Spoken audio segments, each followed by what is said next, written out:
Welcome to the Business of Content Podcast, a place where you can learn how to use digital and social media to drive your business and personal brand. And now, your hosts, A. Lee Judge and Dante Carter. Welcome to the Business of Content Podcast, where we talk about content creation and how to use it to connect with your audience. Hi, everyone. I'm Dante Carter. And I'm A. Lee Judge. And today's topic is standing out from the competition in a crowded social space. We're going to cover three things for you today. First of all, how to find the right audience for your niche, for your content niche. Second of all, finding your unique content voice. And third, being consistent, how to be consistent with the content you're communicating. All important topics. I love this one. All important. So let's start out with one that may be a bit deceptive to people who think they know their business niche, and it may not be the same tactic or method in terms of finding their communication for their content niche. So Dante, what do you think about that?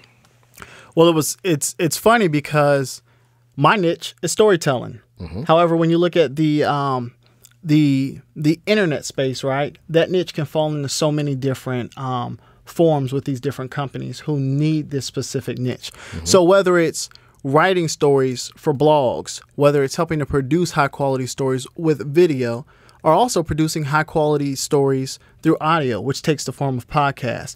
And so it's really identifying, okay, where does my niche fall in this big spear here? So B2B, we're talking about LinkedIn. Mm-hmm. B2C, we're talking about Facebook. We're talking about Instagram, and even Twitter. And Twitter can fall on both sides, depending on how you use it. It's true. Yeah, so I think there's two quick decisions to make. First of all, am I B2B mostly, business to business, or am I more business to consumer? Once you make those decisions, then you can say, okay, let's say, for example, I'm business to consumer, B2C. I have a lot of platforms I can look at. I can look at Twitter, Instagram, Facebook.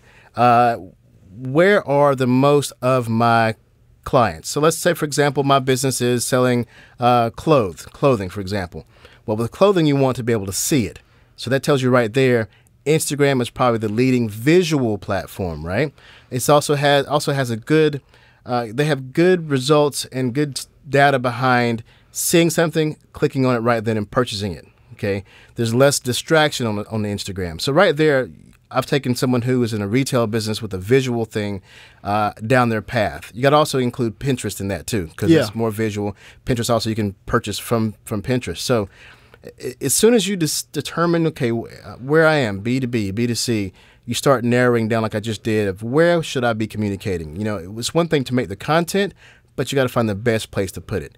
Putting it on Twitter, that's like it's a flowing stream of things that move way too fast. It's not very visual. It's not very specific. You don't have any way to categorize or niche your audience as well. Facebook, basically the Facebook properties, Facebook and Instagram, have extreme amounts of customization, and Facebook has extreme amounts of back and forth communication, of engagement. So that's B2C. So B2B, what would you say? I'd definitely say LinkedIn. Yeah. And really getting in there and figuring out, you know, one of the folks that I tend to target the most are attorneys. Yeah. Attorneys and doctors, of course, with helping them to develop their story. So really going in, okay, what's the product or the service that I provide? Mm-hmm. And really, okay, if you're a plumber and you're doing commercial plumbing, you're probably going to be looking for commercial real estate folks who are really selling these commercial real estate properties and saying, hey, I'm an asset to you. So it's really going after targeting those folks.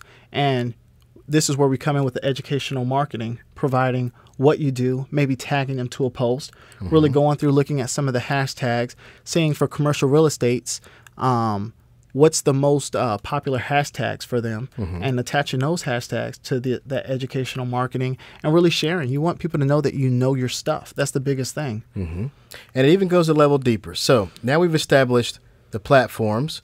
You already have some idea of who your ideal customer is, right? Now, to creating the content, there's even a deeper, possibly more narrow niche you can go into. Let's say back to the retail situation. Let's say you're selling items that you know your niche are middle-aged men with a certain income, right? You can narrow that down within Facebook or Instagram. But let's say you know that yours are more outdoors type people, right?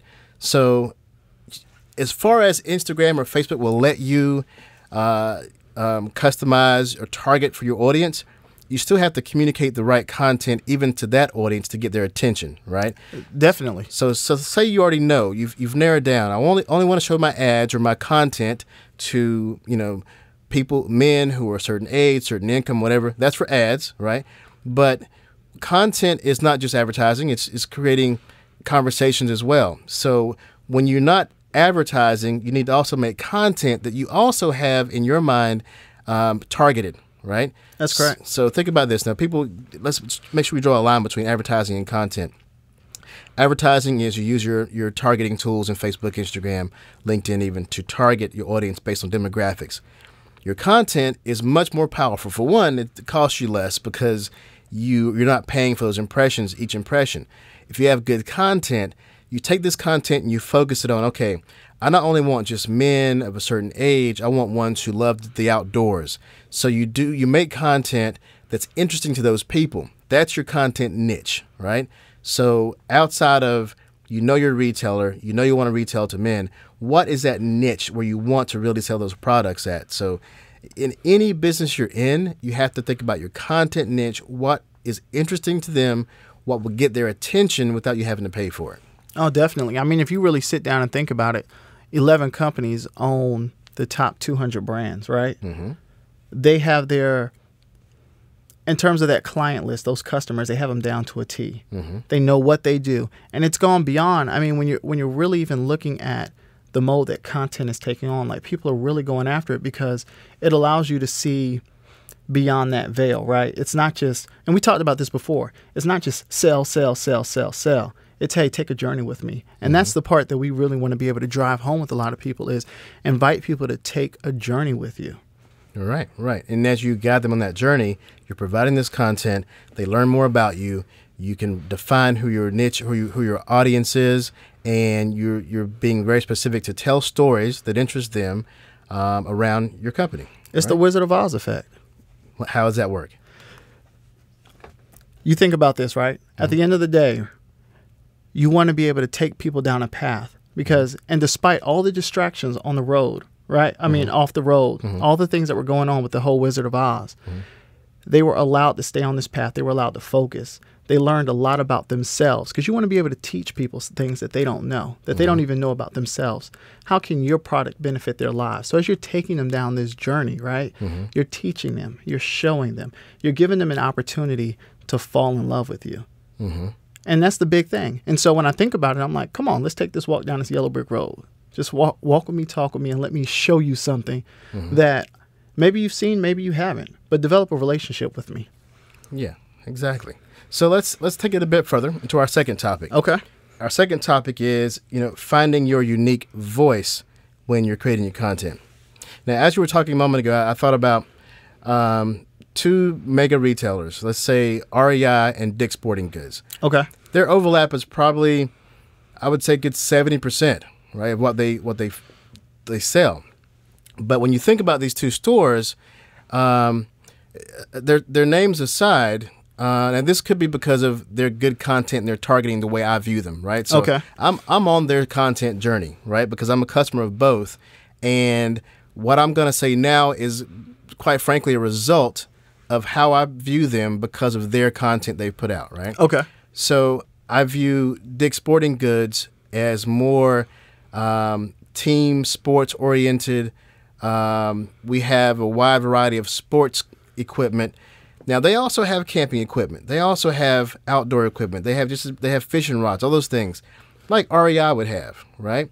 But REI's story is more outdoor adventure. Live free, live outside. Their story is much different. So here you have two stores. Both are technically sporting goods stores, right? They both sell tennis shoes or fishing rods, but their stories are very different. Okay. Right. So they have a unique voice.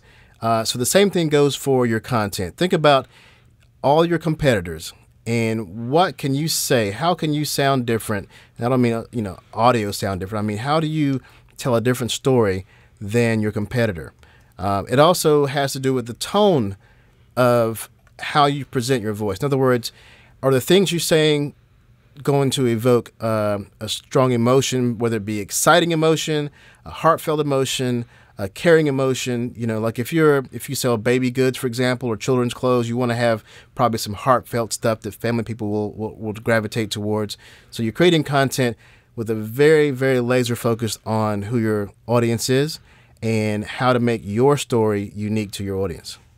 Yeah, no, definitely. And I think it's making that story unique, but going back to what we've spoken about before, it's creating that emotional connection, right? You just said it with the babies, right? It's creating that emotional connection. What comes to mind, top of mind for me, is the relationship that Disney has built with every American's 4-year-old child. You love Disney. I do. You mentioned this 3 shows ago. They must get a lot of your money. They do. They tell good stories, right? They do. They tell amazing stories, and they have a lock on getting that return off your emotion. They know every time that they hit that emotional button, you're going to spend money. Yeah. They know that. And they've been able to take it and cut across different cultures, different races, and they do a great job of relating. And that's why I keep bringing it up, because at the end of the day, if you can't relate to a person, regardless of what you say, regardless of what you do, nothing is going to resonate. It's all about how you relate to them. It's all about stepping into their world. And it's important to mention, since you mentioned Disney so much, that even though they are a storytelling company, they're a media company, so to speak, but it's not just those stories that we buy into. It's the stories that our lives go through with the relationship with Disney. In other words, they capitalize on the stories. It's almost like user-generated content. I went to Disney last week with my family, and my daughter had a good time, and I tweeted about it. I sent an Instagram post about it. They're using user-generated content about the experience with them, right? So don't get it twisted. That they actually do a lot of work, I'm sure, to help foster that user-generated content. That's those stories that are told by their visitors, so that outside of any advertising they do, outside of their movies, which are basically 2-hour-long advertisements, they also foster stories. Even their commercials are built around your family will have a wonderful story to tell, and that's a good example of masking advertisement as a story. They tell stories and they sell things that were in their stories. But I honestly think that's where that shift needs to occur. So all of this, I still think, regardless of how much we talk about content, people are still in this sell mentality. ROI, what's my return? Well, honestly, the return on your story is 4 to 20 times better than what you're pulling in now if it's told effectively. And that's the point that we're trying to drive home, is when you're going to, because at this point right now, we're in a stage of life where you're building a digital presence. You're literally putting your footprint on this world. And that's what matters. That's what people want to know. They want to know, show me something about your company that I can't find on TV, that I can't find in a book, that can only be given to me from you. Like just being able to say, hey, this is who we are. And it's not just about what we do, but it's really connecting. Like, just get out of that phase of, let me sell. Yeah. Here are my shoes. Here's my shirt. Or I'm a plumber, or I'm a commercial real estate. Like, tell us more about you. Tell us the stories that we can't find anywhere else. Absolutely. You finally give me a light bulb moment.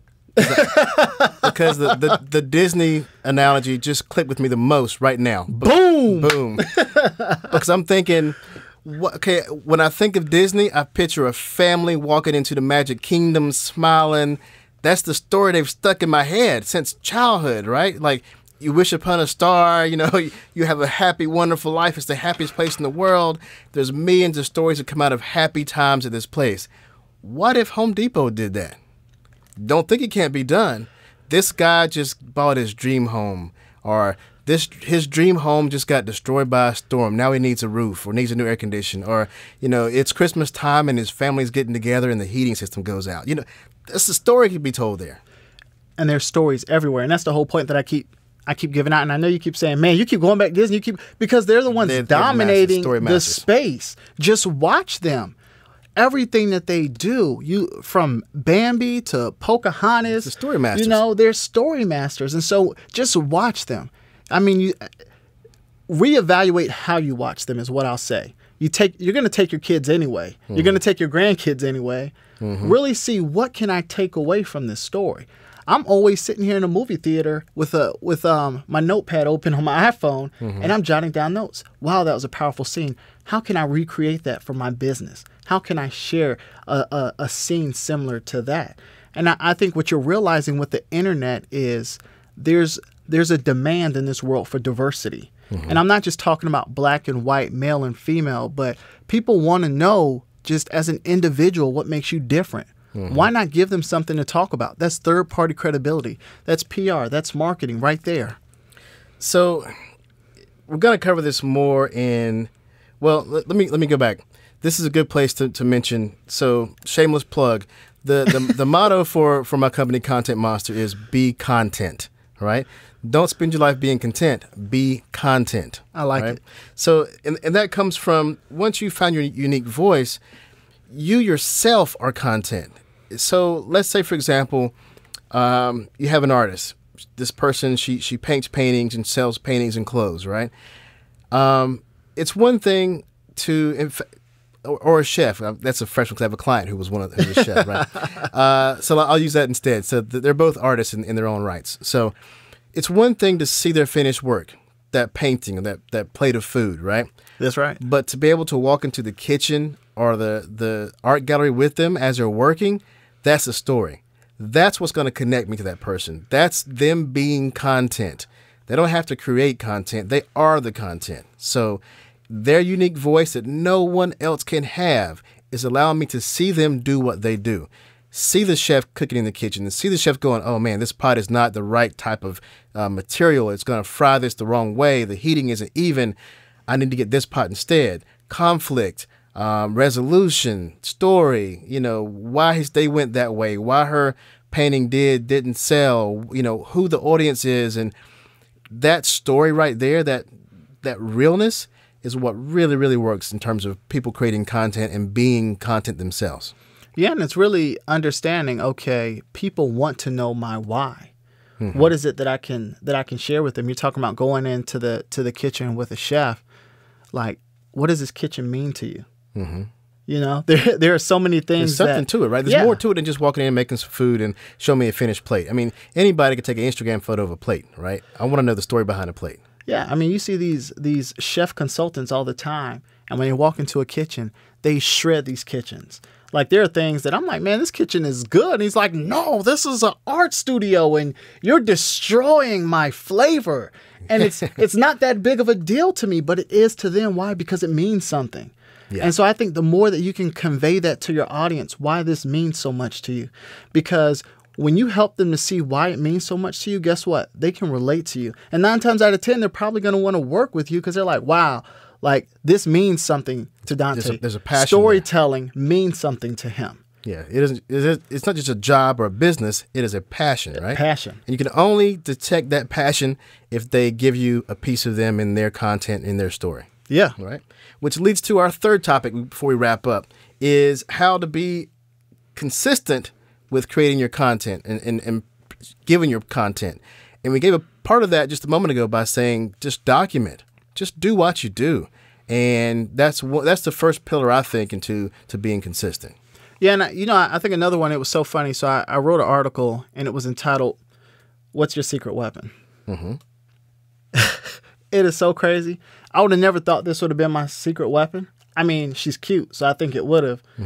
But my 4-month-old daughter, like this, one of my biggest contracts came from her, me talking to another business owner, and we literally bonded over the fact that both of us have these little girls that are the pride and joys of our life.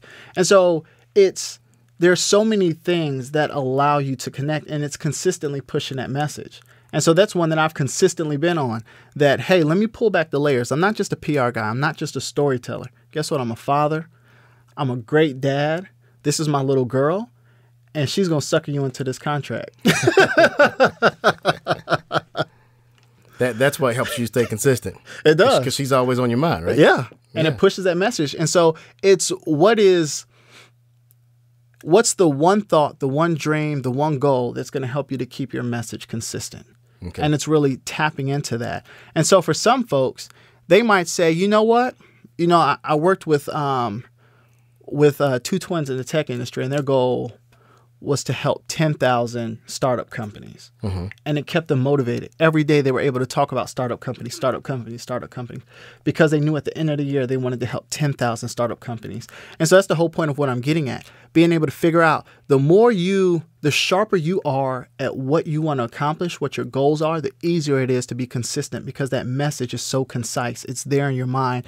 When you go to sleep, you know, when I wake up, I got to hit 500 more startups to get to my 10,000 goal. So I think we have, I'm sorry, I didn't mean to cut you off. No, keep going. I think we have two types of consistent here then. It's very important. Consistent as in being on point and not straying from your topic and your niche and the type of content you're used to putting out. And also being consistent as in don't put out content today and tomorrow and then disappear for a month. You know, put it out on a regular basis so that your audience knows when and how often to hear from you. Speaking of tactics, I think it's important for a business owner to, if they're looking at creating content or being content or being content, right? Develop some kind of system. I have a personal system of, you know, I'll say, "Hey Siri, open voice," and I'll just say to her, make sure it didn't start. She answered. That's how it happens. I had to start saying "Hey phone" because she actually is there by Siri. Is opening my voice notes and saying right then, something just happened today, or wow, I never thought about this, but you know, I was doing this today with my job or my business or whatever, and this interesting thing happened, and I tell a quick story into the voice notes. That could end up being a blog, a post. I could do a Facebook Live while I tell it right then. You know, we often go from our extreme stories from Disney to the plumber, right? So we talked about Disney, let's talk about the plumber. Now, I say that because, you know, people often have these misconceptions of who can tell stories. So I use a plumber as an example of... Dante can tell stories. Huh? Dante can tell stories. Dante can tell stories. Exactly. The point is any company has the ability to produce stories. Yeah. So using the plumber as an example of someone who I think would probably think he has less interesting of a job to tell stories. But when it comes to content and understanding who to trust and to provide service for me, if that plumber were to say, I just left this house and, you know, I saw this incredible thing that happened with these pipes. They were clogged up, or I found, you know, 10 feet of grease that came out of this pipe or whatever, something that's his story. Even though he's just telling a story about something weird that just happened, he's conveying an experience that he had. So that if I have a plumbing issue, I'll think, well, this guy, he tells some amazing stories. He's seen a lot of things. He's done a lot of things. I trust him because I know what he's been doing. I can see what he's doing. Think about comparing him to the guy who all I see is a phone number on a website. You know, the guy who you've heard from, who's told a story, who has been content all that time, is way ahead of the person who has no connection or has not conveyed who they are to the audience. Yeah, and I think, you know, some of the tangible ways that you can kind of go about that is creating a monthly spreadsheet or a quarterly spreadsheet, writing out a list of topics. You know, hey, on this day I'm going to talk about this topic. On that day I'm going to talk about the following topic.